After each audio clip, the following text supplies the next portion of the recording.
The kingdom of Veremor woke every morning to the sound of bells ringing from the palace towers. But for Alira, mornings began long before the bells. She rose in darkness, folded her thin blanket, and pulled on her gray servant's dress, before the sun had even touched the mountains beyond the city walls. She had lived this way for 3 years, ever since the night her village burned, and she lost everything she had ever known. She did not like to remember that night, the smoke, the shouting, the way her mother had pushed her toward the forest and told her to run and never look back. Alira had run. She had run until her legs gave out, and when she finally stopped, there was nothing behind her but ash and silence. She never found out what happened to her mother. She never found out if anyone else from her village had survived. All she had left was a single warning her mother had given her many times before that night, spoken so often that it had become part of her, like a second heartbeat. Never let anyone see the mark on your arm. Alira did not fully understand why the crescent-shaped mark on her forearm mattered so much. It was pale, almost silver, shaped like a thin moon curling into itself. It did not hurt. It did not glow or do anything strange that she could see. But her mother's voice had always dropped low and serious whenever she spoke of it, and so Alira had obeyed without question. She wore long sleeves even in the heat of summer. She flinched whenever her cuffs slipped too high. She had kept the secret for so long that hiding it felt as natural as breathing. When she arrived at the gates of Veremor's royal palace with nothing but a torn bag and empty hands, she had expected to be turned away. Instead, an older servant woman named Bettina took pity on her and brought her inside, teaching her how to scrub floors, carry trays, and fold linens without a single wrinkle. Alira learned quickly. She kept quiet, kept her eyes down, and never once drew attention to herself. In a palace full of nobles who barely noticed the people who served them, that was exactly how she wanted it. The king of Veremor was a man named Draven, and everyone in the kingdom knew his name, though almost no one truly knew him. He was the alpha of the Blackthorn Pack, a ruler both feared and respected, a man who had led his people through war and rebuilding with a steady, unshakable hand. He was young for a king, not yet 40, but there was a weariness in his eyes that made him seem older. Rumors said he had once searched for his fated mate with great hope, only to give up after years of disappointment. Now he ruled alone, and the court had long since stopped whispering about who might one day sit beside him on the throne. Alira had seen him only from a distance. Servants were trained to be invisible, to move through the halls like shadows, present but unnoticed. She had passed him in the corridors 100 times without him ever glancing her way, and she preferred it like that. Kings were dangerous. Attention was dangerous. She had learned that lesson well enough already. The night that changed everything began like any other. The palace was preparing for a grand banquet to celebrate the anniversary of a peace treaty between Veremor and a neighboring territory. Nobles from across the land had been invited, and the kitchens were full of shouting cooks and clattering pots from dawn until dusk. Alira had been assigned to carry trays of wine into the great hall, a simple task she had done many times before. The hall itself was breathtaking that night, lit by hundreds of candles, and filled with the low hum of conversation and laughter. Alira kept her eyes on the tray in her hands, weaving carefully between tables draped in silk and silver. She was almost to the head table when her foot caught on the edge of a rug that had been laid crooked by a hurried servant earlier that evening. She stumbled. The tray tipped, wine splashed across the stone floor, and she caught herself hard against the edge of a table to keep from falling completely. In that single motion, her sleeve, loosened from a day of work, slid up her arm and exposed the pale crescent mark she had hidden for so many years. She did not even notice it at first. Her heart was pounding from the near fall, and she was already stammering an apology, reaching for a cloth to clean the spill before anyone could scold her. It took a moment for her to realize that the hall had gone strangely quiet. She looked up and found the king staring at her from the head table, and he was no longer sitting. He had risen so suddenly that his chair had scraped loudly against the floor, and every eye in the hall had turned first to him, and then, following his gaze, to her. Alira froze. Her sleeve was still pushed up, her mark fully visible in the candlelight, and she had no idea what she had done wrong, only that she had somehow drawn the attention of the one person in the entire palace she had spent 3 years trying to avoid. King Draven crossed the hall in long, urgent strides, ignoring the startled murmurs rising around him. To the nobles watching, it must have looked as though their king had lost his composure entirely, something none of them had ever witnessed in all his years of rule. But Draven barely registered their presence. His wolf, the part of him tied to instinct and blood, was howling inside his chest with a force he had not felt in years, not since he had stopped allowing himself to hope. He stopped in front of her, and for a moment neither of them spoke. Elira shrank back slightly, certain she was about to be punished for disrupting the banquet, for touching him with her clumsy near-fall, for existing too visibly in a room where servants were meant to disappear. Instead, he reached out, his hand closing gently but firmly around her wrist, turning her arm so the mark caught the candlelight fully. His breath caught.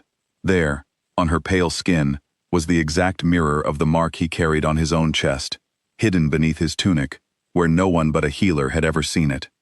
He had stopped believing, after all these years, that he would ever find the person who carried its match. He had told himself it was only a story, a piece of old pack legend, meant to comfort young wolves who had not yet learned that the world did not always give people what they were promised. And yet here it was, plain and undeniable, on the arm of a servant girl he had walked past 100 times without ever truly seeing her. "Where did you get this mark?" His voice came out rougher than he intended, and Elira, startled by both the question and the intensity behind it, stumbled over her words. I have had it since I was born, my lord. My mother always told me to hide it. She said it was dangerous, that I should never let anyone see."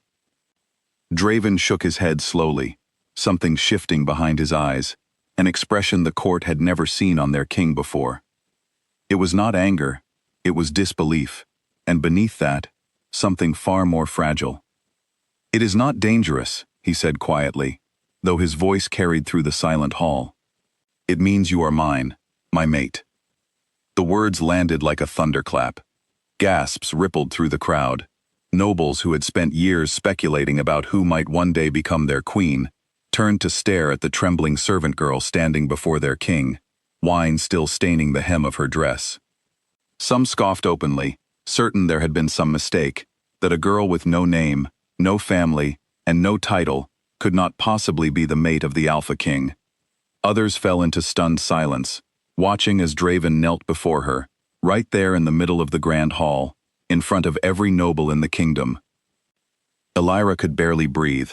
Her mind raced back through every warning her mother had ever given her, every reason she had been told to hide this mark, and none of it had prepared her for this moment. She had imagined discovery meant danger, punishment, perhaps even death. She had never once imagined it might mean this. "I don't understand," she whispered, pulling her arm back gently, though not out of his hold entirely. "I'm no one. I clean floors. I carry trays. I have served in this palace for 3 years, and no one has ever looked at me twice." "I looked at you tonight," Draven said, still kneeling, his eyes never leaving hers, "and I will spend the rest of my life making up for every day before this one that I did not." The hall remained frozen, caught between shock and disbelief, but Draven did not care what the nobles thought. He rose slowly, careful not to crowd her, aware that she was overwhelmed, and gave a quiet command that the banquet continue without them. Then, gently, he asked if she would walk with him, away from the staring eyes and whispered judgments, so they might speak somewhere quieter. Elira agreed, mostly because she did not know how to refuse a king, but also because something in his voice, something steady and sincere beneath the shock, made her feel, for the first time in years, that she was not in danger. They walked together through a quiet garden behind the palace, moonlight falling softly over rows of pale flowers. Draven told her, plainly and without pretense, what the mark meant among his people, that it was a sign given by fate itself, binding 2 souls together, whether either of them sought it or not. He told her he had searched for years in his youth, hoping to find his match, and how he had eventually stopped searching, believing himself destined to rule alone.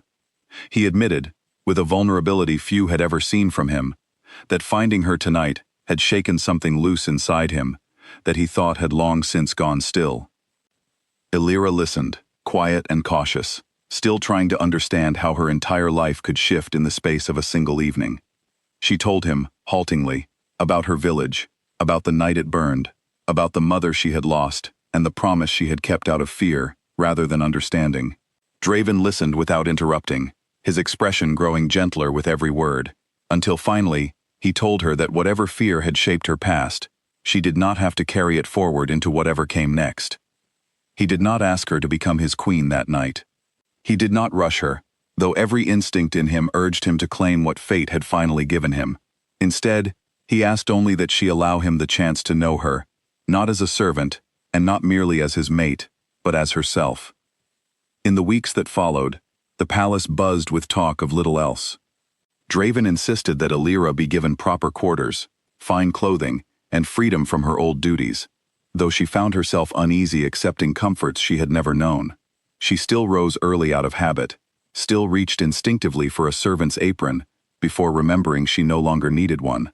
Slowly, carefully, Draven made a place for her in his world, not by commanding the court to accept her, but by showing them, through his own steady devotion, exactly why she deserved to be there. He visited her often, not as a king summoning someone to his side, but as a man learning the woman fate had given him. He learned that she laughed at her own missteps rather than feeling ashamed of them. He learned that she remembered every small kindness anyone had ever shown her, holding on to them like treasures, and that she still flinched sometimes when voices grew loud, a quiet echo of the night she had lost everything. He was patient with all of it, never pushing her faster than she was ready to go, understanding that trust, unlike fate, could not be forced. Some nobles remained skeptical for a long while, unable to accept that a servant girl might one day stand beside their king as queen. But as the weeks turned into months, and as they watched Draven's guarded heart soften more each day in her presence, even the harshest critics began to see what he had recognized in that single moment in the Great Hall. Alira was not merely marked as his mate. She carried a quiet strength earned through loss and survival, a kindness that had never dimmed despite everything taken from her, and a steadiness that matched his own. When the kingdom gathered once more in the Great Hall, this time to formally present Alira as the king's chosen mate and future queen, she stood in the very spot where she had once stumbled with a tray of wine in trembling hands. The hall was just as bright, just as full of watching eyes, but this time, she did not shrink from their attention. She stood tall beside Draven, her sleeve no longer pulled low to hide what she carried, the crescent mark visible for anyone who wished to see it. She thought, standing there, of her mother's warning, spoken so many times in fear. She understood now that her mother had not been wrong to be afraid, not in a world that had taken so much from them both. But fear, she realized, was not the same as truth. The mark she had spent years hiding had not brought her the danger her mother once feared. It had brought her home, to a man who saw her fully, and to a place where she was, for the first time in longer than she could remember, no longer invisible. As Draven took her hand in front of the entire court, his eyes steady and full of quiet certainty, Alira felt something settle within her that she had not felt since the night her village burned. It was not simply safety, though that was part of it. It was belonging, the sense that after years of running and hiding and surviving alone, she had finally found the place she was always meant to be.